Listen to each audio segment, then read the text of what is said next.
thanks for joining us on a weekend when we are seeing the two sides of Donald Trump, the president-elect. There's Donald Trump, the statesman, meeting with Mitt Romney, who's been a fierce critic. The two now praising one another, and Romney's name is even being floated as a possible Secretary of State.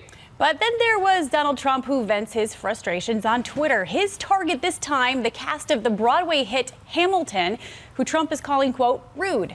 Now, the New York Post weighed in this morning with the headline Commander in Tweet, and the Commander in Tweet is even tweeting this morning just moments before we came on the air. He's busy this morning. We're going to dive into the whole Hamilton story in a moment, but we're going to start here with the latest news in the formation of the Donald J. Trump administration. ABC's Mary Bruce is in Bedminster Township, New Jersey, where Trump and his team have gathered for the weekend. Mary, good morning.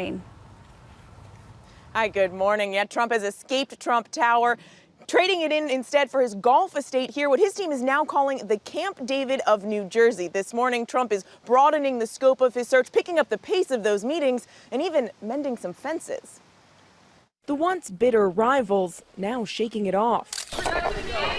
Went great. Donald Trump and Mitt Romney huddling for over an hour as the president-elect courts the former Republican nominee as a possible Secretary of State. We had a far-reaching conversation with regards to the various theaters in the world where there are interests of the United States of real significance. A far cry from this. Donald Trump is a phony, a fraud. He had his shot. He didn't like it when I said he choked like a dog. Trump also seems to be turning a new page with the press.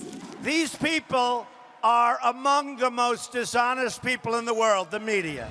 Staked outside in the cold. What do you need? Some chocolate, hot chocolate? We'll take care of it. First time in my life I've taken care of it. We'll get it out. It was a day of dizzying meetings at Trump's sprawling private golf club, a steady stream of cars pulling up with possible contenders, including education reform activist Michelle Rhee.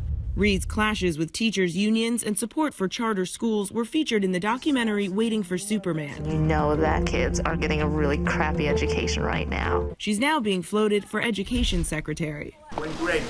Really great. And General James Mattis, who's being eyed for Secretary of Defense. Emerging from their meeting, Trump was impressed. He's just a brilliant, wonderful man. What a career, and we're going to see what happens. But he is the real deal.